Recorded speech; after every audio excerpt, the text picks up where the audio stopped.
Fala pessoal, e aí, tudo bem? Espero que sim.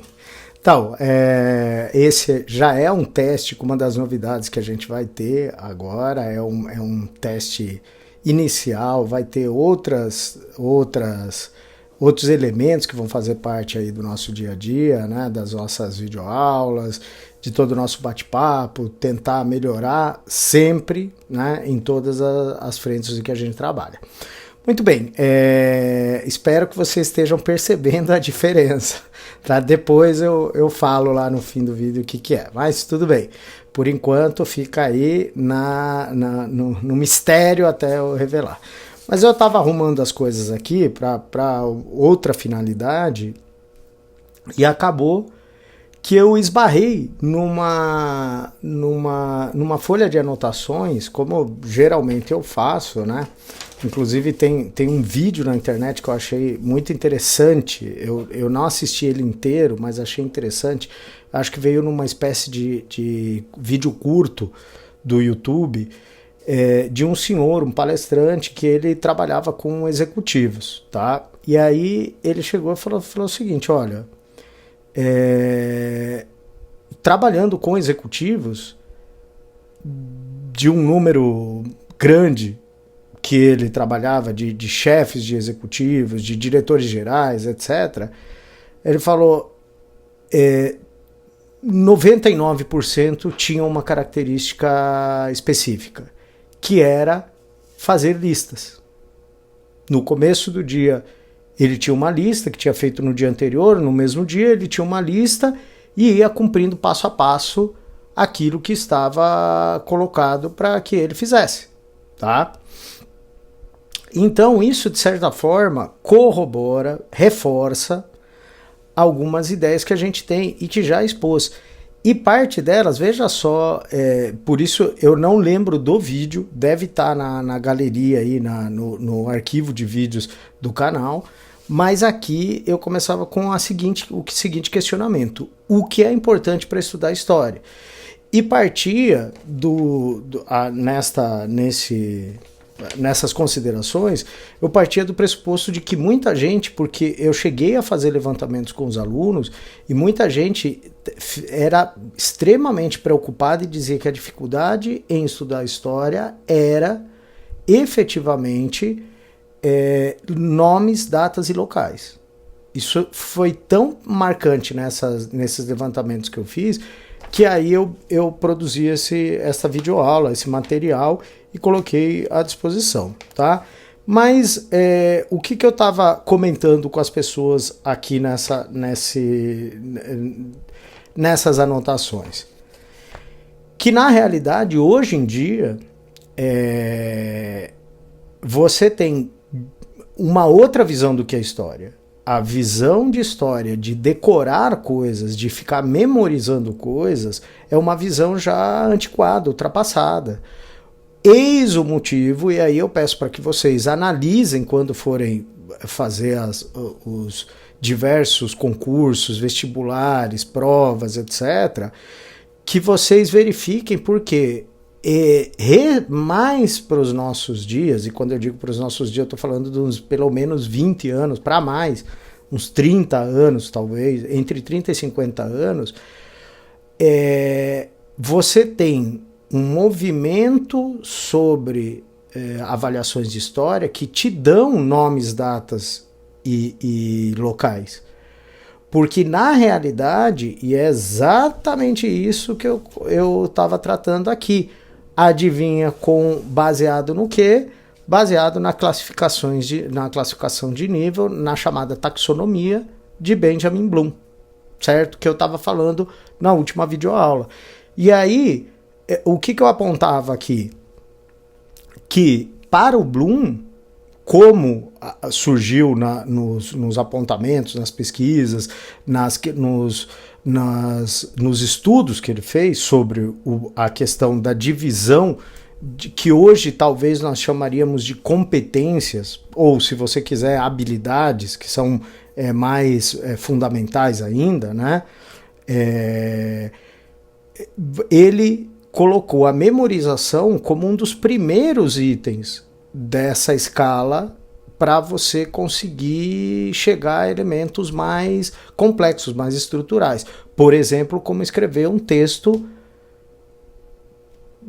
com grande profundidade, tá? Então,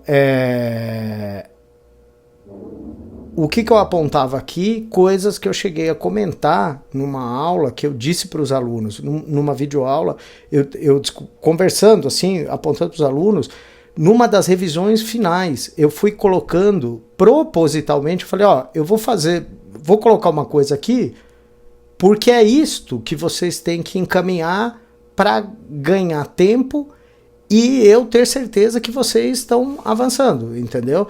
Então, quando chegou no momento da revisão, a gente fez por palavras-chave.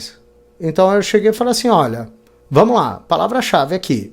Eu puxei uma seta de uma determinada área, eu puxei uma seta, coloquei um termo. Falei, vamos lá, o que vocês lembram sobre isso? Aí a gente foi falando, e aí a gente foi construindo coisas, né, construindo chaves com termos, com palavras, que acabavam influenciando uma outra. E um aluno, eu lembro de ter dito isso numa videoaula, um aluno, quando terminou, ele olhou a lousa, ele falou assim, agora eu entendi, as coisas estão conectadas, como também diversos outros alunos tiveram esses insights ao longo desses quase 20 anos que eu dou aula, né?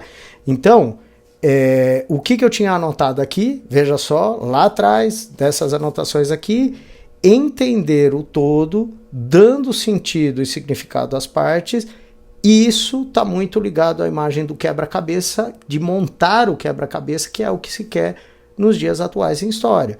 Então, ó, o que eu coloquei aqui? Por isso, diversas avaliações de história trazem informações principais, como nomes, datas e locais, mas esperam que os candidatos consigam dar um significado bem elaborado a essas informações, de modo a desenvolver um raciocínio coerente e bem estruturado. Entendeu? Então, este é o ponto que queremos chegar. Mas para chegar neste ponto, né, nós temos que começar do início. E este início, e talvez aí esteja a beleza da educação, este início, digamos, é um módulo padrão que você vai aplicar eternamente. Por quê? Porque é um método, porque é um modo, é uma maneira, não é ligado ao conteúdo. Então você muda o conteúdo, mas o método continua o mesmo. Tá? Então eu só tenho um método, não posso... Tem diversos métodos. O que eu falei na última videoaula lá sobre estudar e revisar? O método é pessoal e capaz que você entre em contato com um determinado método e com o passar do tempo você entra em contato com outros que você diga, olha, esse daqui está melhor, eu estou conseguindo entender mais, eu estou conseguindo fixar mais com este método que com outro. Então, tudo é uma construção constante na área da educação, mas ter método, ter princípios, ter fundamento, ter um objetivo, isso é aplicado em qualquer período, qualquer época, qualquer material, tá? E nesta arrumação que eu fiz também encontrei uma outra anotação, tá? Que é a seguinte questão. Isso remetendo, eu acho que eu já contei no canal, acho. Quando eu era criança, quando eu era bem jovem, acho que no máximo estava na 7ª série, se muito na 7ª série, eu acho que era antes. Mas nós tivemos, por uma determinada situação, nós tivemos que corrigir, nós tivemos que fazer a verificação da redação do nosso colega. Então nós trocávamos de folha e fazíamos uma redação do outro. Não vou entrar em considerações maiores sobre isso, porque, enfim, não cabe neste momento. Mas vamos lá. O que aconteceu é que a professora foi editando um texto e, a determinada altura do texto, ela falava do conto da carochinha. Tá? que é uma história infantil, né? Enfim, o conto da carochinha, o famoso conto da carochinha. Todo mundo, isso daí é mentira. É o conto da carochinha. Caí numa mentira, caí no conto da carochinha. Tá. E o rapaz que fez a redação, quando ela ditou o conto da carochinha, ele entendeu o tonto da carrocinha. E ele escreveu isso. E escreveu isso 2 ou 3 vezes, conforme ela foi ditando, usava de novo a expressão e ele anotava. E aí, quando eu passei por isso, eu fiquei pensando, eu falei assim, nossa, cara, ele não, assim, não tem, na mente dele não tem esse significado dessa expressão conto da carochinha. Então, quando ele ouviu o conto da carochinha, ele gerou uma outra coisa que, em termos auditivos, era similar, que era o tonto da carrocinha, e que tinha significado para ele. Tá? Então isso, desde aquela época, claro, não tão elaborado como eu estou contando agora, mas desde aquela época aquilo me impressionou. Eu falei, olha só, ele não sabe o que é o conto da carochinha, né? E tinha a mesma idade que eu, estava na mesma sala que eu, tá? Então isso, num momento, uma vez discutindo isso, eu comecei a falar assim, olha, eu acho que um grande problema é a interpretação. Grande problema é a interpretação. Por quê? Para você atingir a interpretação, você tem que sair daqueles níveis iniciais do Bloom, né? Ou melhor, você tem que sair dos níveis iniciais de leitura, que tem uma relação com a escala de Bloom, com a taxonomia de Bloom, tá? Então, uma coisa não é necessariamente a outra, certo? Mas o que eu estou querendo dizer para vocês que estão acompanhando aqui esta palestra quase? O que eu estou dizendo para vocês? Estou dizendo o seguinte, é necessário você desenvolver a interpretação. É necessário que você leia com uma desenvoltura tal que te permita chegar não à palavra escrita, mas toda a elaboração que vem através do uso dessas palavras. Aí talvez, se você falar assim, cara, não entendi rigorosamente nada do que você falou. Vai pro vídeo passado, dá uma assistida nele e aí você volta para este momento. Ó, aqui no meu estão 12,48, 12 minutos e 48. Você volta aqui, 12 minutos e 48, você vai ouvir eu repetir isso aí, e aí você vai falar, aí, ou volta um pouco, né? Volta um pouquinho, sei lá, 10, e aí você vai acompanhando. Por quê? Porque a ideia é a seguinte, não tem como você desenvolver uma boa interpretação sem desenvolver uma boa leitura. Tem gente já que confunde a partir daí. Boa leitura com leitura rápida. Leitura rápida não é boa leitura. Tá? Eu evito dar exemplos pessoais, porque aí fica com aquele negócio. Não, ele disse que é isso. Para ele. Né? Mas assim, eu me condicionei ao estudar a estar sentado num lugar parado numa mesa com o meu material de estudo. Isso. Então você nunca estudou, você tá maluco. Eu já tive que ler 4 livros simultaneamente. Um para cada dia da semana. Né? Eu lia um em cada dia da semana para poder avançar em tudo e fazer o que eu precisava fazer. Tá? Então, não é que você não possa fazer essa leitura em outros lugares. Mas quando é o momento de estudo, aquele momento que você está priorizando o estudo, eu preferia sentar, eu desenvolvi um hábito de sentar num lugar parado. Então não era no ônibus, não era no metrô, não era ouvindo coisas, tá? E assim por diante. Seja como for. Quando você tem problema na interpretação, ou seja, a tua interpretação vai gerar uma riqueza textual e imagética. Ou seja, olha o que eu acabei de falar. O teu grau de interpretação vai te dar possibilidades textuais e imagéticas, ou seja, de imagens. Tá? Isto vai estar ligado à coerência na hora da escrita. Então, quando você for redigir, criar nos níveis do Bloom, você vai ter maiores e melhores possibilidades de ter uma escrita mais rica e refinada se você tiver melhores condições de interpretação. E só tem um jeito de você chegar a esses níveis mais profundos de interpretação: lendo. Não tem outro. Ah, eu voltei no outro vídeo. Me lembro que no outro vídeo você falou, ó, tem gente que está vendendo solução mágica. Não tem. Não tem. E isso é bom. Isso é bom.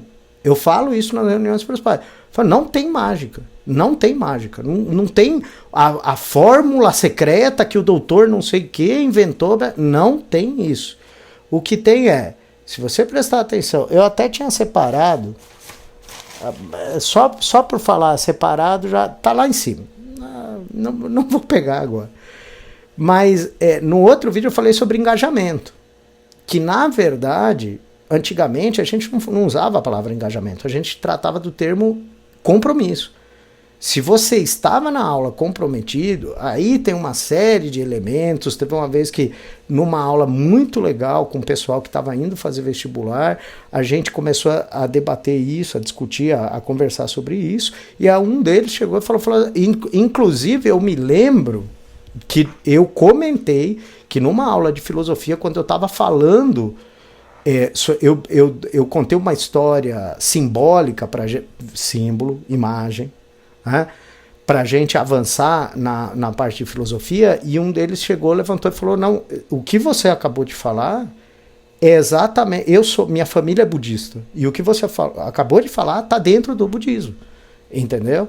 Então assim, no budismo se valoriza muito a questão de estar presente 100%, ou seja, 100% conectado, 100% engajado na experiência que você está vivendo. Então, o que eu ia mostrar? Foi uma coisa que eu fiz com a minha filha, com a Sofia, simulando coisas que eu já peguei em sala de aula.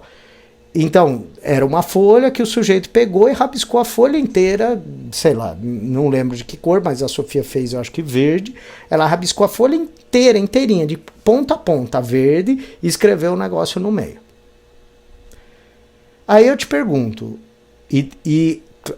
eu já sei que existem diversas formas, eu estou dizendo isso, batendo nessa tecla há muito tempo, e será muito importante ao longo de toda a preparação que a gente tem para fazer. Mas o que eu estou te dizendo é o seguinte: alguém que dedica o tempo a fazer isso não está plenamente inserido na experiência que está vivendo. Tá? De qualquer forma, o que acontece? Falta de familiaridade com a leitura, falta de desenvolvimento de interpretação, limitação textual e imagética gera problemas na coerência na hora da escrita. Isso resulta em insegurança, tá aqui, insegurança e ansiedade. E aí isso reforça a incoerência da escrita. Então você cria uma espécie de círculo vicioso que vai reforçando o fato de você falar, cara, eu não nasci para isso. Não existe, ninguém nasceu para isso. Porque não tem nascer para isso. Tem é você pegar o touro à unha. Foi isso que eu falei no último vídeo. Você tem que falar, eu vou conseguir, eu vou fazer. E não é fácil. E você tem que começar algum dia. A menos que você fale, não, eu não quero. Para que eu vou querer ler um livro, um tratado, um negócio e entender o que o cara escreveu? Se essa for a sua escolha, até você mudar de postura, então realmente você não precisa. Agora, eu vou te dizer que muita gente, inclusive alunos meus, já disseram que se esforçaram e conseguiram, disseram o seguinte: é outra coisa, é outro mundo. Eu pego as coisas agora e eu entendo. E antigamente eu tinha que passar 3 dias para entender o negócio. E para ele entender do jeito que eu entendia. Agora eu pego, é muito mais rápido. Por quê? Porque você se esforçou em primeiro lugar, porque você usou um método, as ferramentas, entre aspas, adequadas, e você tem condições de ir avançando. Então, ao longo do ano, ao longo do tempo, eu vou ir trazendo para vocês uma última anotação que eu fiz aqui, que eu já falei disso nessa revisão, etc. História não é o fato. História é criar conexões entre os fatos. É você ir além dos fatos, baseado na compreensão de mundo que você está construindo através da educação. Entendeu? Entenderam? Então, por hoje, nosso teste está aí. Espero que vocês tenham notado qual foi a diferença, né?